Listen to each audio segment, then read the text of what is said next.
Welcome back to my channel. I was asked to express an opinion on what transpired recently in the United States, where several well-established prophets of sound reputation from various denominations across that country declared that they had received visions and instructions from God concerning the 2020 presidential elections.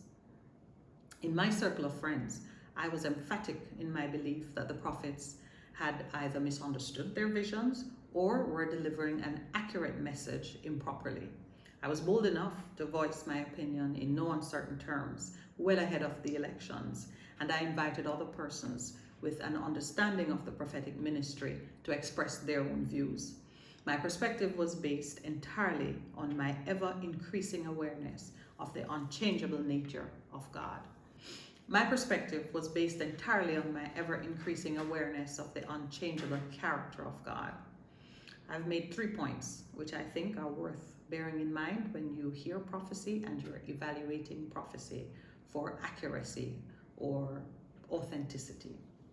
The first is that God is a God of order, compassion, and love. In the execution of His perfect will, His chosen instruments are usually persons whose hearts reflect the character of God. Secondly, prophets are used by God to edify, to comfort, to warn, and to prepare God's people to be reconciled with Him. Every prophecy is meant to draw man closer to God. Even when judgment is being handed down, the prophecy includes instructions on repentance, restoration, and redemption. The third point is all prophecy must be consistent with the unchanging word, character, and systems of God. When prophets speak without exalting God or pointing the way back to God, the prophecy must be given careful consideration. It is a well-known fact that prophets can be deceived into delivering false prophecy.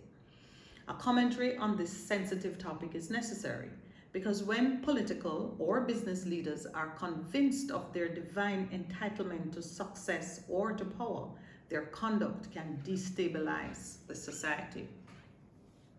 The prophet Elijah prophesied that King Ahab would be succeeded by Jehu, and the latter set about clearing the way to the throne with his sword.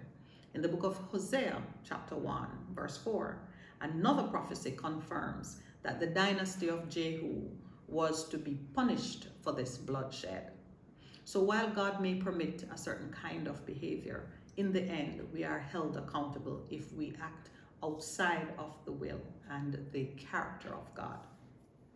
King Ahab himself had consulted prophets before going to war against neighboring kings, and he was told by the prophet Micaiah that he would lose the war. The details of that encounter are set out in 1 Kings chapter 22, and they are instructive on several points. The first is that Ahab's ally, King Jehoshaphat, whom he invited to join him in this military attack, insisted that they both seek the counsel of God. So it was commonplace at that time for leaders of a country to seek the counsel of God before they made important moves. The second point is all 400 of Ahab's prophets advised him that victory was assured, and this assurance was in keeping with Ahab's own expectations and desire. So they were yes men, in effect, prophets who only told the king what he wanted to hear.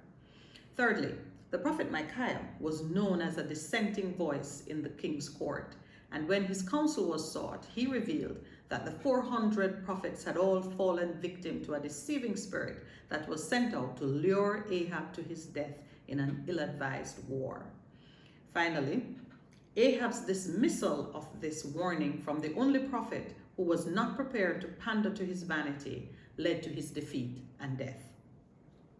What is the lesson here? Prophets can be deceived into using their gift to advance a political campaign, and it never ends well for the candidate or for the society that is caught in the middle of that struggle. Case in point, we saw the storming of the Capitol because the defeated president was insistent in his belief that the elections had been stolen from him. A leader who calls for divine intervention, such as the Prime Minister of Jamaica recently did, should be warned that such an appeal has consequences. When the call is answered, if the obedience is not forthcoming, that leader and the country will face the consequences. Our Prime Minister recently called for the church to intercede, to assist in relieving the escalating crime and violence in this country. And in my last presentation, I made mention of it to say that if Jamaica is turning to God for relief, and if the leader of our country believes that it is time for God to intervene, then there is a lot of work that we need to do as citizens. We must work in partnership with the government to return to a way that is truly righteous and that is in keeping with the will of God. Thank you for listening. I look forward to seeing you again.